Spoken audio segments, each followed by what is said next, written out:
નમસ્કાર મારા વાલા ગુજરાતીઓ. દર શનિવારે સાંજે આપણે મળશું એક સરસ વિડિયો સિરીઝ. દર શનિવારે સાંજે તમે માણજો. આ સિરીઝનું નામ છે મેજિક ઓફ સ્ટોક માર્કેટ. એનું ગુજરાતીમાં ટ્રાન્સલેશન કરું તો શેર બજારનો જાદુ. હવે આ સિરીઝ કોના માટે છે કે જેની પાસે સ્ટોક માર્કેટનું ઝીરો નોલેજ છે, જેની પાસે ઝીરો નોલેજ છે, જેને સ્ટોક માર્કેટમાં કઈ ખબર નથી. જે લોકોને એટલી જ ખબર છે કે ભાઈ શેર બજાર જેટલી કઈ વસ્તુ છે, એમાં શેર ઉપર જાય છે, નીચે જાય છે, બજાર ઉપર જાય છે, બજાર તૂટતું હોય છે, બાકી એ લોકોને કઈ ખબર નથી. અને એવા જ લોકો કે જે સ્ટોક માર્કેટમાં સિરિયસલી આગળ વધવા માંગે છે, તો આ સિરીઝ એના માટે. જો તમને ઓલરેડી બહુ સરસ નોલેજ હોય તો તમે આ સિરીઝ સ્કીપ કરી શકો છો. બાકી દર શનિવારે અડધી પોણી કલાકનો વિડીયો આવશે. તમારે શાંતિથી ઘરે બેસીને આ વિડીયો જોવાનું છે, માણવાનું છે. આ સિરીઝમાં હું બોલીને સમજાવીશ. આપણે વ્હાઇટ બોર્ડનો બી ઉપયોગ કરશો એટલે તમને પ્રેક્ટિકલી બધું સમજાઈ જાય. અને જ્યાં જ્યાં જરૂર પડશે ત્યાં હું લેપટોપ સ્ક્રીનમાં લઈ જઈને તમને પ્રેક્ટિકલ રીતે બી બતાવશું. એટલે આપણે થિયોરિટિકલ બી સ્ટડી કરવાનું છે, પ્રેક્ટિકલી બી સ્ટડી કરવાનું છે. અને આનું નામ જ ચાય કરીને એટલા માટે એવું રાખ્યું કે શેર બજારનો જાદુ. એટલે લોકોને થોડીક સમજવામાં ઉત્સાહ થાય, થોડુંક મોટિવેશન મળે ને આપણે સરખી રીતે સમજી જાય. હવે હું સિરીઝ આપણે આજનો વિડીયો 2 મિનિટમાં હું ચાલુ કરું પેલા થોડીક એક્સપેક્ટેશન રાખી દઉં. જો શેર માર્કેટમાં પ્રોબ્લેમ એ છે કે ઘણી બધી મિથ્યાઓ છે, બરોબર. હવે એક એક પછી એક એક ફટાફટ હું તમને 5 મિનિટમાં અમુક વસ્તુ સમજાવી દઉં અને તમારે બહુ સરસ રીતે સમજવાની છે. જો સૌથી પહેલી વસ્તુ કેવું કે ખબર છે કે રિસ્ક, કે શેર બજાર બહુ જોખમી છે, માણસો ડૂબી જાય. તો પેલા આપણે ચાલુ કરીને સિરીઝ એ પેલા જ આપણે 2-3 વસ્તુ આપણે સમજી લઈએ. ઘણા લોકોને છે ને શેર માર્કેટમાં વિશ્વાસ જ ન હોય કે બહુ જોખમી છે. તો હવે એ લોકોને એવું કહું કે તમારા ફેમિલીમાં તમારા કોઈ બ્રધર હોય, કોઈ સિસ્ટર હોય. હવે તમે નવી કાર ઘરમાં લીધી અને એને ન આવડતી હોય તો તમે એને બહાર જઈને એમ કહેશો કે જા કાર ચલાવ, જા ટ્રાફિકમાં જા. પેલા જ ગેરમાં આવશે ને ગાડી ડેમેજ થઈ જશે. થશે કે નહીં? જે લોકોને કાર ખબર પેલો ગેર એકદમ મજબૂત હોય, ફૂલ પાવર વાળો હોય, શું થશે? તમે શું કહેશો તમારા સિસ્ટરને કે ભાઈ હું તને ગાડી શીખવાડું સરસ રીતે, તને ટાઈમ લાગશે 15 દિવસ, મહિનો, ધીરે ધીરે આપણે હાઈવે ઉપર ચલાવશું, આજુબાજુમાં ચલાવશું, પછી તું ટ્રાફિકમાં જાજે. શેર બજારમાં લોકો કેવું એક્સપેક્ટ કરે ખબર છે? જો એ લોકો શીખે કઈ નહીં, એ લોકોને એમ થાય શેર માર્કેટ થોડું શીખવાનું હોય, શીખે બીકે કઈ આંખ ઉપર પટ્ટી બાંધી અમુક પૈસા નાખી દેશે, પછી શું કહેશે શેર માર્કેટમાં તો ડૂબી જવાય. પણ જો તમે શેર માર્કેટમાં પદ્ધતિસર તમે મહેનત કરો તો કોઈની દેન નથી કે તમને પૈસા દેવાની ના પાડી દે, હું તમને ગેરંટી મારું છું. પણ તમારે અહીંયા પદ્ધતિસર અપનાવવાનું. આપણે જોબ કરતા તો કેવા સિરિયસ હોય, આપણે બોસ આપણને જેટલું કેટલું માની, સ્ટોક માર્કેટમાં આપણે કોઈનું ન માની. આપણને એમ થાય આપણને કોચિંગની જરૂર નથી, એ કાંઈ નથી, 25,000 નાખી દો એટલે જેટલા થાય એટલે એ સૌથી પહેલી વસ્તુ. બીજી વસ્તુ એવું કે શેર માર્કેટમાં આપણને ફાઇનાન્સ કે અકાઉન્ટિંગ નું નોલેજ હોવું જોઈએ. એમ કે ફાઇનાન્સ અથવા તો અકાઉન્ટિંગ નું નોલેજ હોવું જોઈએ. એવું કઈ નથી. મારી પાસે હજારો દાખલા છે કે ઘણા લોકો ડોક્ટરો શેર માર્કેટમાં કૂદ્યા છે, ઘણા MBA વાળા કૂદ્યા છે, ઘણા 12 પાસ વાળા. અને ઘણી વાર એવું થાય 12 પાસ વાળો માણસ બહુ કમાતો હોય કે જેને PhD સ્ટોક માર્કેટમાં કર્યું એનાથી 12 પાસ વાળો કમાતો હોય. આપણે જે લોકો MBA કરીને નીકળે છે સ્કૂલમાંથી, એના કરતા ઘણી વાર કે જે માણસને કાંઈ નથી આવડતું, કોઈ દિવસ એવી હાઈફાઈ કોલેજમાં નથી ગયો, એ લાખોનું કરોડોનું ટર્નઓવર કરતો હોય. આપણે અમદાવાદમાં, રાજકોટમાં, GIDCમાં એવા ઘણા એક્ઝામ્પલ છે. એટલે તમે એવું માની આટા મારતા હોય ને કે અરે યાર આમાં તો આમ થાય છે, બરોબર, તે વાત સૌથી ખોટું છે. પછી વાત આવે કે રિટર્ન, કે એમાં કેટલું કમાઈ શકાય. તો મારો જવાબ એવો છે કે સ્ટોક માર્કેટમાં તમારી બુદ્ધિ, તમારા નસીબ અને તમારો જુસ્સો, આ 3 વસ્તુ કામ કરે. ખાલી જુસ્સાથી નહીં ચાલે, ખાલી બુદ્ધિથી નહીં ચાલે. ઘણી વખત બહુ લોકો બુદ્ધિશાળી તો એનાલિસિસ એટલું કરે ને કે એનાલિસિસમાં લોકો ડિસિઝન જ ન લઈ શકે. એટલે ઘણી વાર આપણે એવું નથી સાંભળતા કે ભણેલા ગણતા ગણેલા. તો સ્ટોક માર્કેટમાં એવું થાય કે ભણેલા કરતા ગણેલા લોકો ચાલી જાય, કારણ કે એને ખબર હોય કે આ ગેમ કઈ રીતે રમાય છે, એટલું સમજાઈ ગયું. બસ તમારા બુદ્ધિ જોઈ, તમારા નસીબ જોઈ અને તમારો જુસ્સો જોઈ. આમાં જુસ્સો રાખવો પડે. અને ધૈર્ય તો કહેવાની બાબત નથી, ધૈર્ય રાખવું જ પડે. એટલે તમે જો રિટર્ન એક્સપેક્ટેશન રાખતા હોય ને તો ઘણા લોકો એવા છે સ્ટોક માર્કેટમાંથી સાઈડ ઇન્કમ કમાઈ લે છે. ઘણા લોકો એવા છે કે મહિનાની બહુ મોટી ઇન્કમ કમાઈ લે છે. ઘણા લોકો વર્ષે એટલું મોટું કમાઈ લે છે. બરોબર? જેવો માણસ, જેવી એટલી એની બુદ્ધિ ચાલે, જેટલો એનો જુસ્સો, જેટલું એને આવડે, જેટલી એની પાસે મૂડી છે, એટલું આમાં આપણે કમાઈ શકીએ. હવે મારે એવું થતું, મારા જયારે સ્ટ્રગલના દિવસો હતા એ ટાઈમે હું રાજકોટમાં હતો અને હું થોડું સ્ટોક માર્કેટનું સ્ટાર્ટ કરતો, તો ઘણી વખત શું ખબર છે, આપણા ફ્રેન્ડ્સને, આપણા સગાવાલાને ગમે નહીં. ઘણી વાર આપણે લગ્ન પ્રસંગમાં જમણવારમાં જઈને આપણે સરસ મજા લેતા હોય આપણે જમવાનો, એટલે કોઈકને એમ ખબર હોય કે આ ભાઈ કઈક ચાલુ કર્યું સ્ટોક માર્કેટ, એટલે પૂછે આપણા કોઈ કાકા હોય, મામા હોય. હવે આપણને એવું લાગે કે આપણું ફેમિલી હોય આપણને હંમેશા સપોર્ટ કરશે, કે આપણે રિલેટ, એવું ખરેખર હોતું નથી અને એમાં કોઈ ખોટું ન લગાડવાનું. ઘણી વખત તમે કોઈ બિઝનેસ સ્ટાર્ટ કરો ને તો હોઈ શકે કે તમારા ફેમિલીને જ ન સમજાય. બરાબર?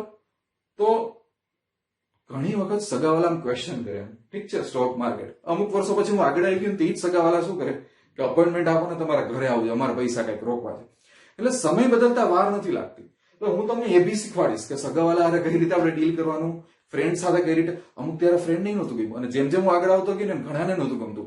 એટલે તમે જો દુનિયા કેવી છે, તમે બહુ આમ પાછળ રહી જશો તોય નહીં ગમે, દુનિયામાં તમે લોકોથી આગળ નીકળી જશો એ નહીં ગમે. દુનિયા એવું ચાહે છે કે તમે મિડલમાં રહ્યો, તમે બસ એવું ચાહે છે. બરોબર? હવે એના ઉપર આપણે વાત નથી કરવી. આ તો આ બધી વાત હું તમારી સાથે શું કામ કરું છું, કારણ કે તમે લોકો આ સિરીઝ જોવા વાળા કોણ હશે કે જે લોકો સ્ટોક માર્કેટમાં એ લોકોને કઈક શરૂઆત કરવી હશે. તો જયારે તમે કઈ શરૂઆત કરો ને એટલે તમને આવી ચેલેન્જ આવશે તમારા માર્ગમાં. તો એ ચેલેન્જ આપણે સરસ ઠંડા દિમાગથી આપણે કોઈની સાથે આર્ગ્યુમેન્ટ નહીં કરવાની, આપણે રવાના થઈ જવાનું આપણા કામમાં. બરોબર છે? તો ભાષણ ઘણું બધું થઈ ગયું, હવે આપણે સમજવું પડશે આજે, તો થોડુંક આપણે સમજી બી લઈએ. બરોબર છે? હવે સૌથી પહેલી વસ્તુ, જે લોકો સ્ટોક માર્કેટમાં કાંઈ નથી જાણતા, એ લોકોને એટલી ખબર હોય કે ભાઈ આવું કઈક શેર બજાર જેવું હોય છે. બરોબર? એમાં ઘણીવાર માર્કેટ ઉપર જાય છે, ઘણીવાર માર્કેટ નીચે જાય છે, લોકો આવા કઈક શેરમાં પૈસા રોક્યા હોય છે એટલું ખબર હોય છે, પણ એ સિવાય કઈ ખબર નથી હોતી. તો આપણે શું કરવું પડશે ખબર છે? આપણે ઝીરો થી સ્ટાર્ટ કરીએ તો વધારે સારું, અને આપણે થોડીક સ્પીડ બી રાખશું, આપણે બોરિંગ બી આપણે નહીં કરીએ આપણે વસ્તુ. એટલે જ કહું છું કે આપણે દર અડધી પોણી કલાકનો વિડીયો છે, મેં એલાર્મ મારા મોબાઈલમાં મૂકી દીધો બીજા મોબાઈલમાં. એટલે મને નથી ખબર કે આની કેટલા એપિસોડ થશે, એ મને નથી ખબર, 5 થશે, 6 થશે, 7 સાથે. બરોબર? આપણે જોઈએ કેટલું થાય, બહુ લાંબુ આપણે નહીં કહીએ. તો આપણે શરૂઆત કરીએ કે ભાઈ આ શેર બજાર છે, શેર બજાર એટલે કે સ્ટોક માર્કેટ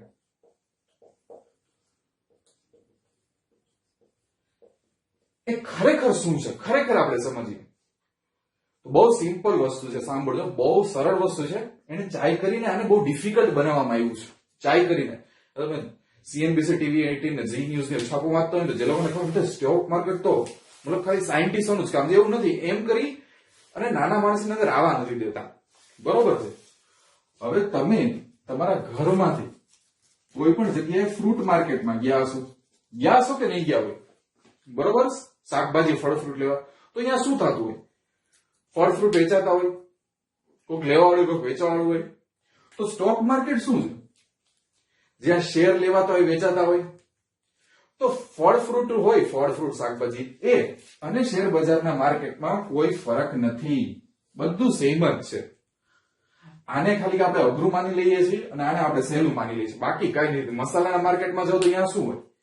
તમે એક્સપોર્ટ ઇમ્પોર્ટના માર્કેટમાં જાઓ તો ત્યાં શું? એક્સપોર્ટર અને ઇમ્પોર્ટર ને બધું ટ્રેડિંગ થતું હોય, લોકો કમિશન લેતા હોય, દલાલી કરતા હોય, વેચતા હોય. બસ શેર બજારમાં ઈ જ છે.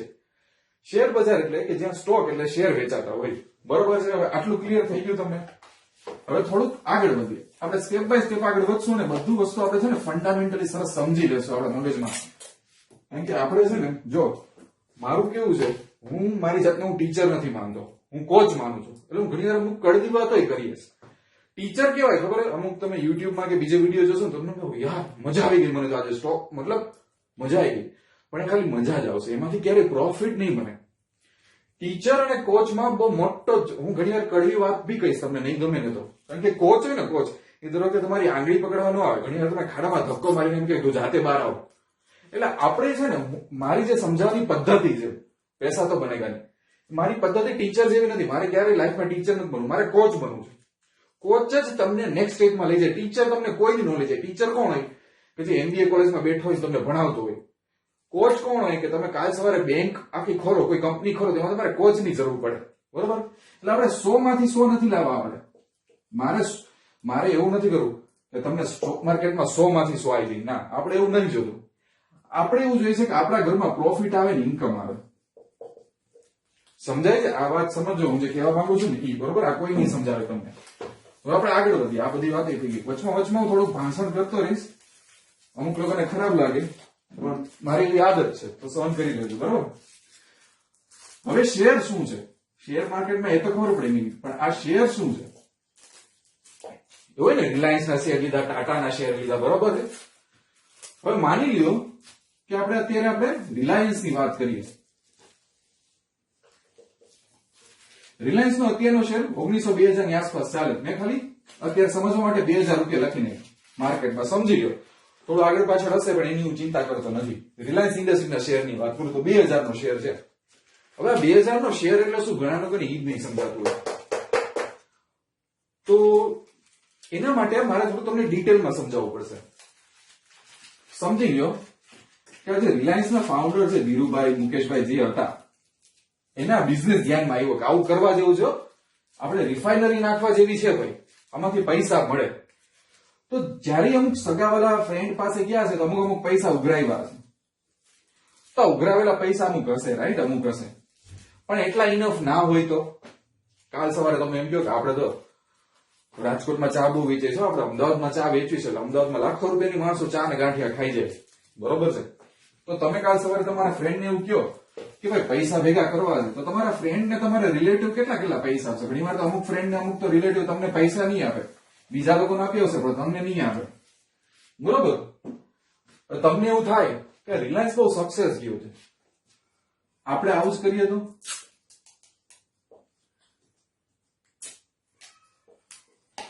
આપણે છે ને રિલાયન્સ ટી, આવું આપણે નામ આપી દીધું, ખેતલા આપવાનું એવું બધું હોય છે ને, એટલે આપણે રિલાયન્સ ટી આપણે એનું નામ રાખી દો, આપણે સક્સેસ જલ્દી થશું. ગુજરાતી બુદ્ધિ હોય ને એવું વિચારે.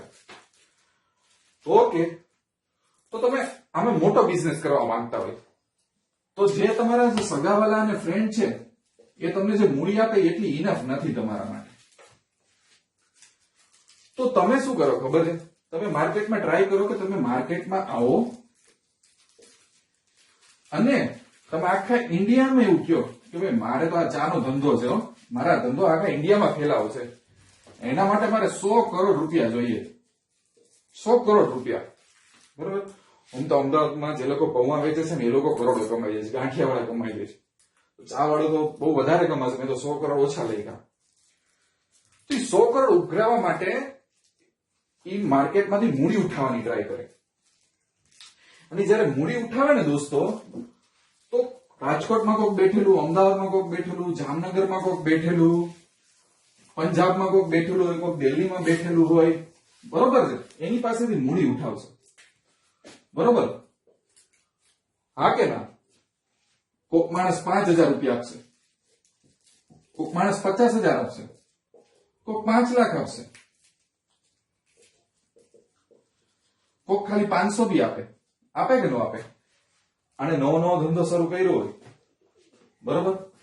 તો આ રીતે એ આખા 100 કરોડ ભેગા કરશે. તો માની લો કે તમે એમાંથી કઈક પૈસા આપ્યો હોય 2000 રૂપિયા, તો એ 2000 રૂપિયા એટલે આનો આખો જે ધંધો છે ને આવડો, એમાંથી તમે એક નાનકડો આવડોકડો હિસ્સો ખરીદ્યો, આવડોકડો. હા કે ના? અહીંયા તમારા 2000 હશે. ઓકે, 5 લાખ આપ્યા તો કે આ મોટો હિસ્સો ખરીદો હશે કે આ મારું 5 લાખ. તો હું જે કહું છું ને સમજો કે જે માણસે 2000 રોક્યા ને, ભવિષ્યમાં રિલાયન્સ થી જેવો ધંધો કરે ને, સારો કરે ખરાબ કરે, એમ કોઈ તમે 2000 રોક્યા હશે ને તો એમ વધઘટ થશે. કારણ કે એ તમારો ધંધાનો ભાગ છે, આનો ભાગ તમે ખરીદ્યો. ઘણી વાર આપણે નાના સ્કૂલમાં જતા હોય એમ કે મારો ભાગ તારો ભાગ. ઘણી વાર છે ને બે ત્રણ ભાઈઓ વચ્ચે ઝઘડા થાય ને તો પ્રોપર્ટીના, તો જમીનનો મારો ભાગ, એટલે ભાગ એટલે એને ઇંગ્લિશમાં શું કહેવાય? શેર. હવે સમજાણું શું કહેવા માંગુ છું? અલ્ટિમેટલી શેર એટલે કઈ નથી. શેર એટલે તમે કોકના ધંધામાં એક હિસ્સેદારી ખરીદી છે, બરોબર?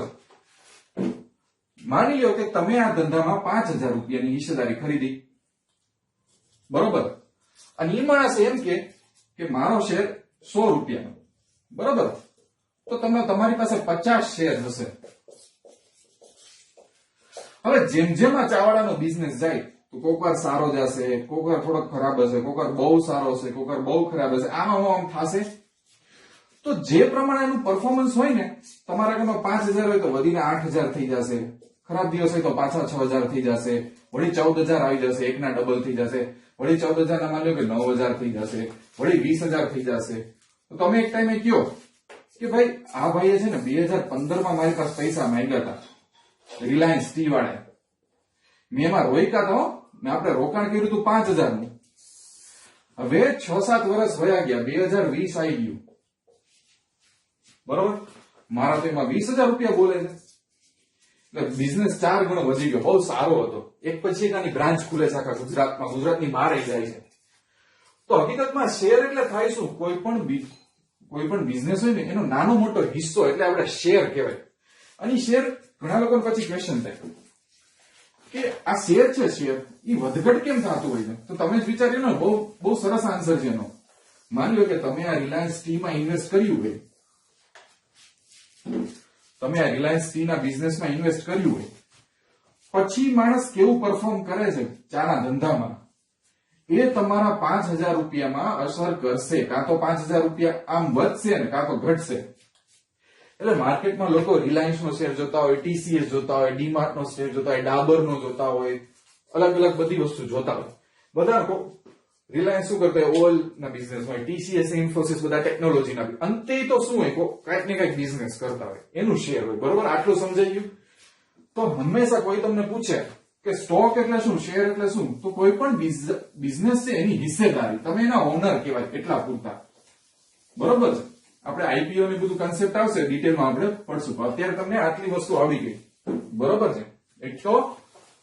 એક તો સ્ટોક માર્કેટ શું છે અને એક તો શેર શું છે, આપણે આટલી વસ્તુ ક્લિયર કરી નાખી. હવે ઘણીવાર લોકો આવું ડિસ્કસ કરતા જોયો છે કે માર્કેટ આજે બહુ વધી ગયું, કાં તો માર્કેટ પડી ગયું.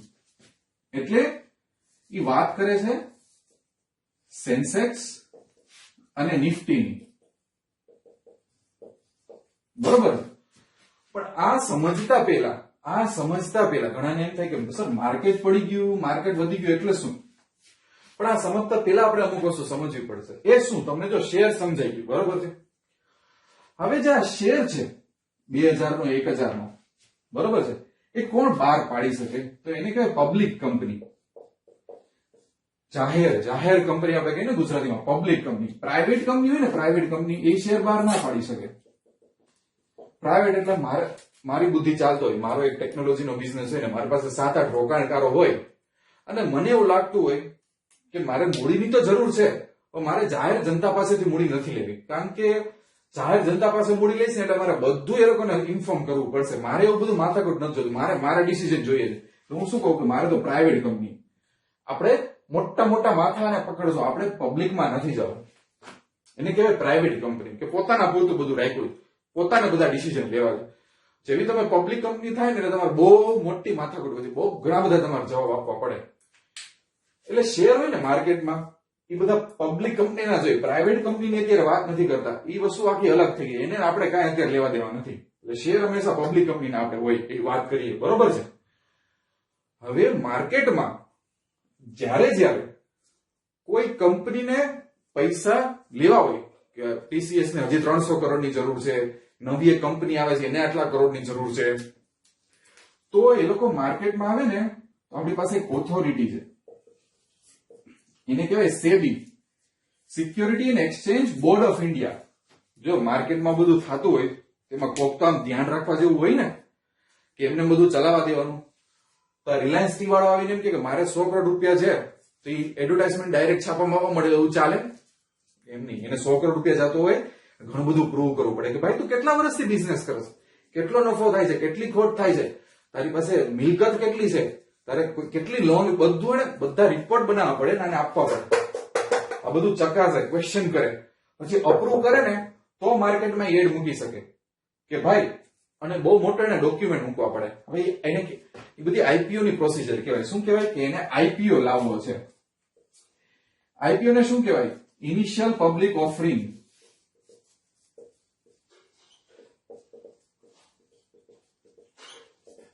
હું છે ને તમને ડીપમાં લઈ જાઉં છું. મારે એકચ્યુઅલી સમજાવવું તો આ, પણ મેં કીધું કે આ સમજે નહીં પેલા આ બધું ક્લિયર થઈ જવું જોઈએ. આ કેમ સમજાશે તમને? બરોબર. એટલે ઘણી વાર મારે ડિરેક્શન ચેન્જ કરવું પડે છે. ઘણા લોકોને ખબર હોય તો હું યાદ કરાવી દઉં. ઘણા વર્ષ પહેલા રિલાયન્સ નો આઈપીઓ આવ્યો હતો, પાવર નો. રિલાયન્સમાં બહુ વિશ્વાસ હતો, પણ એ અનિલ અંબાણીનો આઈપીઓ હતો તો માણસો પાણીમાં બેસી ગયા. ઘણા લોકો આત્મહત્યા કરી. એટલે રિલાયન્સ વાળા અનિલભાઈ આવીને શું કીધું કે ભાઈ હું તો આટલા ડિજિટમાં આઈપીઓ ખોલીશ. લોકોને એમ થયું આપડે તો પૈસા 10 ગણા થઈ જશે. લોકો વ્યાજે લઈ લઈને પૈસામાં મૂક્યા. એટલે જેમ કે રિલાયન્સ ટી વાળો આવીને એમ કે મારે 100 કરોડ જોઈએ છે, તો માર્કેટમાં શું થાય? યાર આ તો નામ રિલાયન્સ નું છે, નાખો પૈસા. બરોબર છે. એટલે જે લિમિટ હોય ને એના કરતા એ લોકો વધારે નાખે. બરોબર. એટલે એ હોય છે શું? IPO, initial public offering. Initial એટલે સૌથી પહેલી વખત કંપની પૈસા માંગે ને એને ઇનિશિયલ પબ્લિક ઓફરિંગ કહેવાય. એને સેબી પાસેથી પરમિશન લેવું પડે. ઘણી બધી આમાં માથાકૂટ છે. પણ એ માથાકૂટે હું એક અલગ વિડીયોમાં સમજાવીશ કે ખરેખર આ બધું શું હોય છે. પણ આપણે બેઝિક અત્યારે હજી તો સ્ટાર્ટ કરીએ છીએ. હજી તો આપણે જન્મ લીધો છે સ્ટોક માર્કેટ દુનિયા, તો એટલું બધું આપણે ટેકનિકલ નહીં સમજવું. પણ એ પરમિશન પણ પછી એડ આવે, તમને વોટ્સઅપ મેસેજ આવે, અલગ અલગ વેબસાઇટમાં જોવો તો બધી જગ્યાએ દેખાય ઓકે રિલાયન્સ ટી નો એક આઈપીઓ આવે છે, ભરવો હોય તો ભરો એમ. તો હવે એકવાર આવો આઈપીઓ આવી જાય અને એનો સ્ટોક લાઈવ થઈ જાય ને તો એને એવું કહેવાય કે લિસ્ટેડ કંપની. લિસ્ટેડ એટલે શું કહેવાય? લિસ્ટમાં આવી ગયા કંપની. કારણ કે આ પબ્લિક કંપની છે, અત્યાર સુધી કોઈ નથી ખબર. હવે તમે જયારે ગૂગલમાં સર્ચ કરો, મની કંટ્રોલમાં સર્ચ કરો, વેબસાઇટમાં અલગ અલગ જગ્યાએ સર્ચ કરો ને આનું નામ દેખાય. કેમ? અને આની વિશેની માહિતી દેખાય. કેમ અત્યાર સુધી બધું નહોતું દેખાતું? કારણ કે આવી પબ્લિક કંપની છે, લોકો એમાં પૈસા રોક્યા અલગ અલગ જગ્યાએ આખા ઇન્ડિયામાંથી. એટલે હવે લિસ્ટેડ કહેવાય. લિસ્ટેડ એટલે ક્યાં લિસ્ટેડ કહેવાય એને? બરોબર. આ બધું આવે ક્યાંથી? આપણે સર્ચ કરીએ કે રિલાયન્સ નો પ્રાઇસ શું ચાલે, ડીમાર્ટ નું શું ચાલે, એલએનટી નું શું ચાલે, એસબીઆઈ નું શું ચાલે, બધું ઇન્ફોર્મેશન કોણ આપે? બધા શેરના ભાવ આપે કોણ? બરોબર. તો આપણી પાસે એવા બે સ્ટોક એક્સચેન્જ છે, બીએસઈ અને એનએસઈ. અને આને શું કહેવાય? આને કહેવાય સ્ટોક એક્સચેન્જ.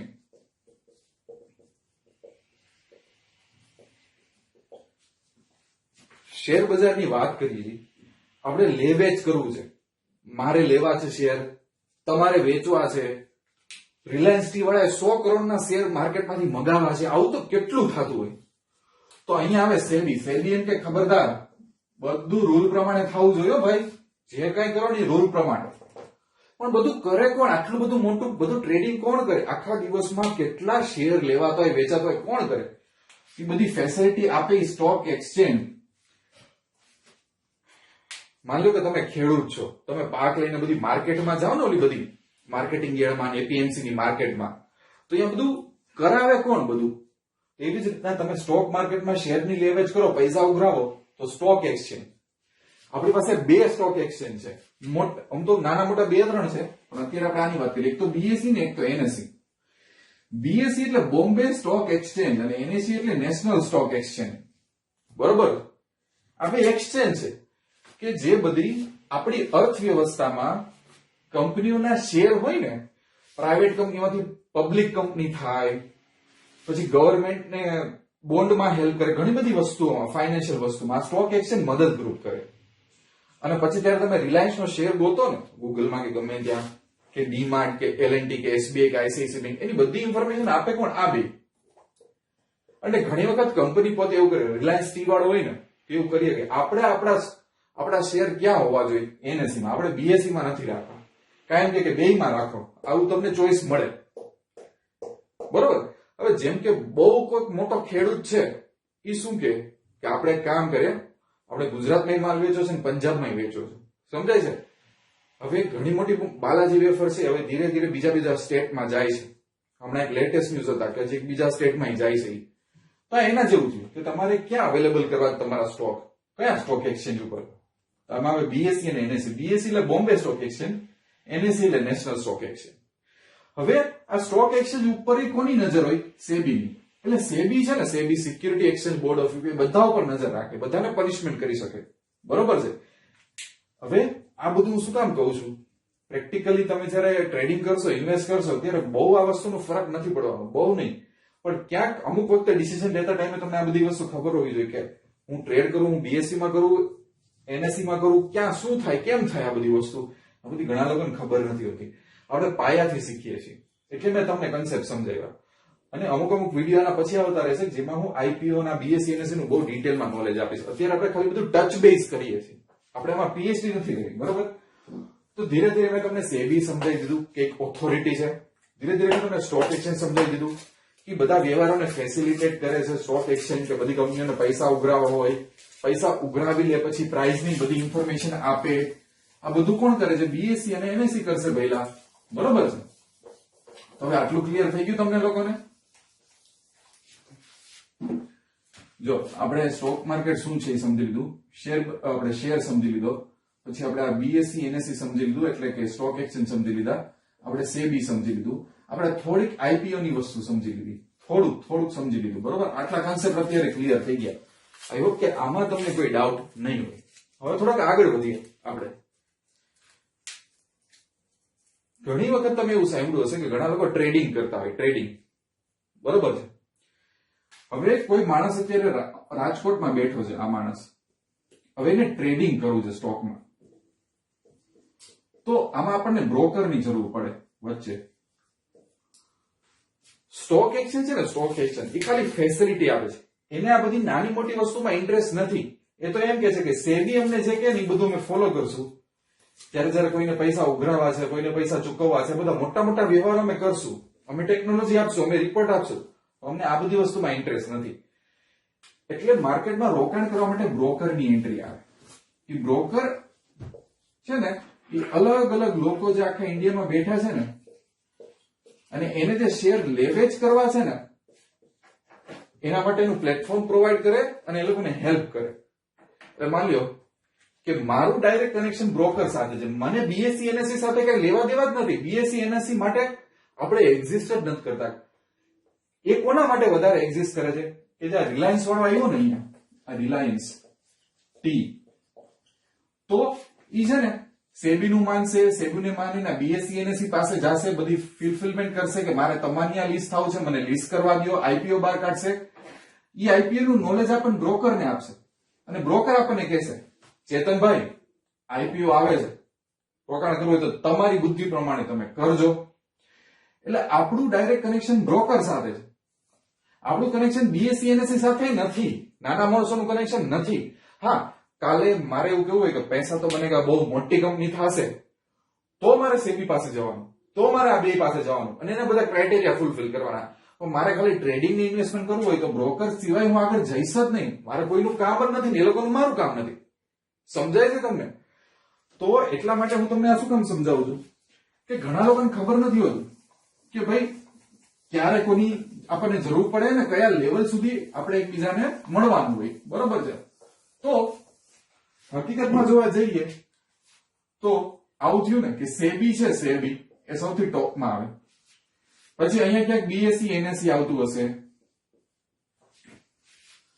પછી અહીંયા ક્યાંક કંપની આઈપીઓ ની બધું આવતું હશે, પછી અહીંયા ક્યાંક બ્રોકરો આવતા હશે, અને આ બધાની નીચે આ બધા નાના નાના ઇન્વેસ્ટરો અને ટ્રેડરો બેઠા હશે.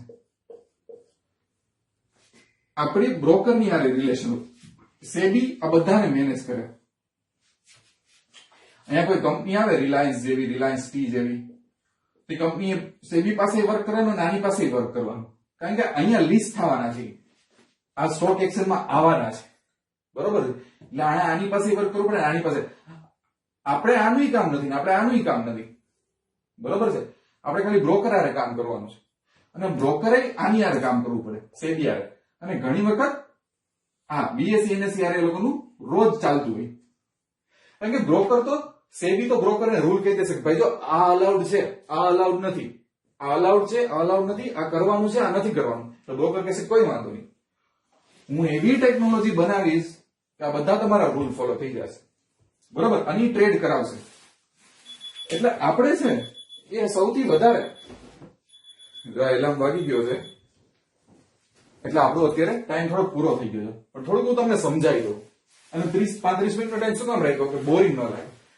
સેબી, બીએસઈ, એનએસઈ, સ્ટોક એક્સચેન્જ, બધી કંપનીઓ, બધી ગવર્મેન્ટ કે જે પૈસા એની જોતા હોય, બ્રોકર, અને આપણે આ રીતે આખું સ્ટોક માર્કેટ ચાલતું હોય. અને જે બધા ટ્રેડર અને ઇન્વેસ્ટર છે એ જયારે ટ્રેડિંગ કરે તો થોડું ઘણું કમિશન, ઘણા બધા ચાર્જીસ બ્રોકરને મળે. એમાંથી અમુક ચાર્જીસ એ બીએસઈ, એનએસઈ ને આપે, અમુક ચાર્જીસ પછી સેબી પાસે જતા હોય. આ રીતે આખું ફંડ આખું ચાલતું હોય તમારા એક એક ટ્રાન્ઝેક્શનમાં. તો આઈ હોપ કે તમને આજે એટલું તો સમજાણું હશે કે સ્ટોક માર્કેટ શું છે. સૌથી પહેલા તો એ તો ક્લિયર થઈ ગયું. પછી એમાં મેં તમને શેર શું છે તો કે કોઈ બિઝનેસની હિસ્સેદારી, એ ક્લિયર થઈ ગયું. પછી આ સેબી શું કામ આવી? Security of exchange board end of affair. આટલા હજારો કરોડના ટ્રાન્ઝેક્શન થાય છે, એની ઉપર નજર રાખવા, રૂલ રાખવા કોક તો જોઈ ને. સેબી આવી. એના પછી શું આવે તો કે સ્ટોક એક્સચેન્જ, પછી કંપનીઓ બધી, પછી આ બ્રોકર, અને પછી આપણે લોકો આવી. એટલે આ વિડીયો અહીંયા પૂરો કરો છો. આપણે લાંબુ નથી કહેશું, પહેલો વિડીયો છે આપણો. આના પછી હવે અહીંથી આપણે શરૂ કરશું. અહીં સુધી મેં તમને સમજાવ્યું, અહીં સુધી હું લઈ દીધું.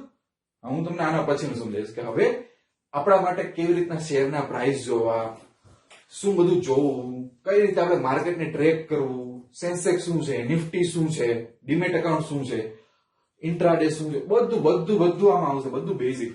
પણ અત્યારે છે ને આપણે અહીં સુધી રાખીએ, અને કારણ કે પછી છે ને તમારે બહુ લાંબુ થઈ જશે આમાં. તો દર શનિવારે તમે મને સાંજે મળતા રહેજો. કઈ ક્વેશ્ચન હોય તો તમે કમેન્ટમાં કરતા રહેજો.